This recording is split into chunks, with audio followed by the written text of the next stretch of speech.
पूरे ऑपरेशन सिंदूर के दौरान एक डर लगातार बना हुआ था, डर न्यूक्लियर हमले का। इस डर से जुड़े कई बयान सामने आए। ऐसे ही एक बयान में अमेरिकी राष्ट्रपति ट्रंप ने कहा कि उन्होंने भारत और पाकिस्तान के बीच न्यूक्लियर वॉर रोकने में मदद की। वो बार बार दोनों देशों के बीच हुए सीज़फायर का क्रेडिट भी खाते रहे। उनके अलावा पाकिस्तान के पीएम शहबाज शरीफ ने भी एक बयान में कहा कि दोनों देशों के बीच का युद्ध न्यूक्लियर वॉर में कन्वर्ट हो सकता था। ऐसे में सवाल ये है कि दोनों देश न्यूक्लियर वॉर के कितने करीब थे। सवाल ये भी है कि क्या अमेरिका ने सच में सीज़फायर करवाया। एक सवाल ये भी बार बार उठाया जा रहा है कि भारत के कितने प्लेन्स गिरे, और ऐसे ही तमाम सवाल हैं। ऐसे तमाम सवालों का जवाब दिया है विदेश सचिव विक्रम मिस्री ने। मीडिया रिपोर्ट्स में सूत्रों के हवाले से ऐसे हर सवाल का जवाब सामने आया है। नमस्ते, मेरा नाम है तरुण।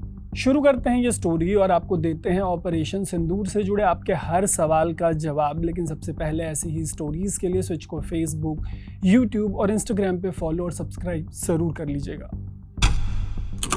सबसे बड़ा सवाल ये है कि दोनों देश न्यूक्लियर वॉर के आखिर कितने करीब थे।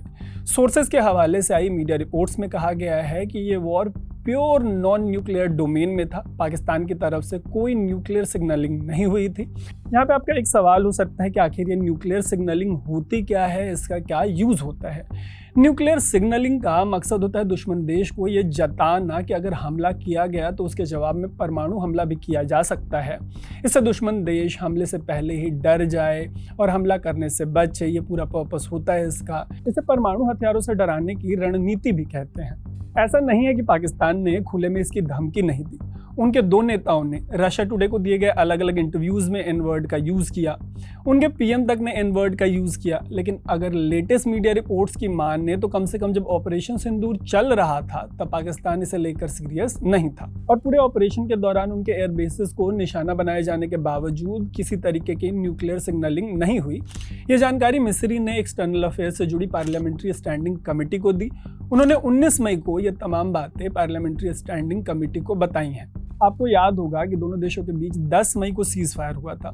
इसके 9 दिन बाद पार्लियामेंट्री स्टैंडिंग कमेटी को जानकारी देते हुए मिस्री ने कहा कि सीज फायर दोनों देशों की आपसी सहमति से हुआ।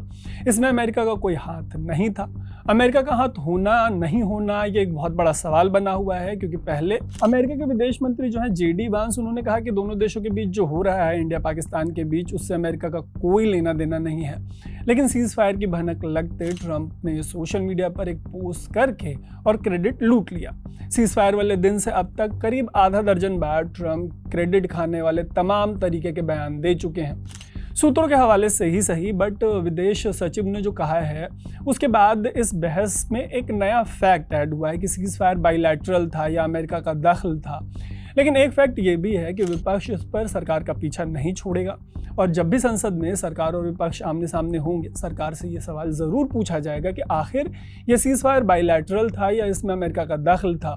इस सवाल के अलावा एक और बड़ा सवाल ये है कि क्या ट्रंप को कश्मीर में दखल देने के लिए इनवाइट किया गया। यह सवाल इसलिए ज़रूरी है क्योंकि आज़ादी के बाद से इंडिया का स्टैंड रहा है कि भारत और पाकिस्तान के बीच हर मुद्दा बाइलैटरल होगा और इसमें कोई तीसरा देश इन्वॉल्व नहीं होगा। जबकि अपने पहले टर्म से लेकर सीज फायर वाले दिन भी ट्रंप ने कश्मीर के मामले में समझौता कराने की पेशकश की।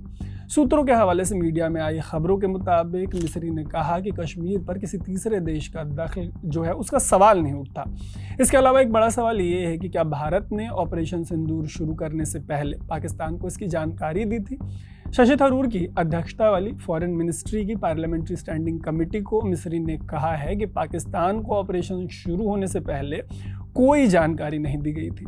पार्लियामेंट्री स्टैंडिंग कमेटी की ये मीटिंग 2 घंटों तक चली। सूत्रों के हवाले से सामने आई इस मीटिंग की जानकारी के मुताबिक विदेश मंत्री एस जयशंकर के बयान को गलत तरीके से इंटरप्रेट किया गया।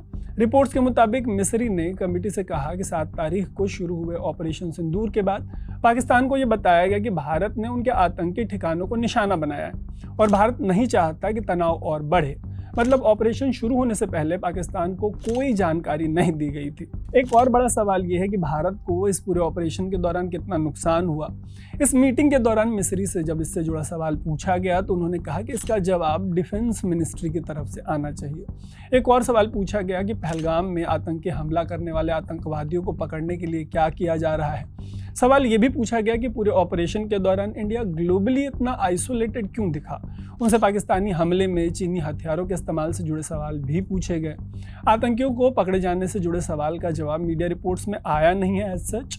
ग्लोबल आइसोलेशन वाले सवाल के जवाब में कहा गया कि भारत दुनिया भर में अपने डेलीगेशंस भेज रहा है और दुनिया भर को ये बताने में लगा है कि कैसे भारत आतंकवाद से इतने लंबे समय से पीड़ित रहा है। चीनी हथियारों के इस्तेमाल से जुड़े सवाल के जवाब में कहा गया कि फ़र्क नहीं पड़ता कि कौन सा हथियार इस्तेमाल हुआ है। भारत ने जवाबी कार्रवाई में पाकिस्तानी एयरबेसेस को निशाना बनाया। कमेटी की मीटिंग में मिले इन जवाबों के बाद शशि थरूर ने मीडिया से बातचीत की। सुनिए कि उन्होंने इस मीटिंग पे जो एक ओवरऑल पर्सपेक्टिव है वो देते हुए क्या कहा। फॉरेन सेक्रेटरी और MEA के साथ एक काफी लंबी चर्चा किए। आपको पता है कि ये मीटिंग्स साधारण तौर पर तो 6 बजे तक खत्म हो जाता है, आज 7 बजे तक चले, क्योंकि 23 मेंबर आए थे और उनको 24, मुझे भी गिन के 24, और बहुत लोग को प्रश्न पूछना था और ये इन प्रश्नों के लिए बहुत डिटेल्ड और सेटिस्फैक्टरी जवाबें भी मिली हैं।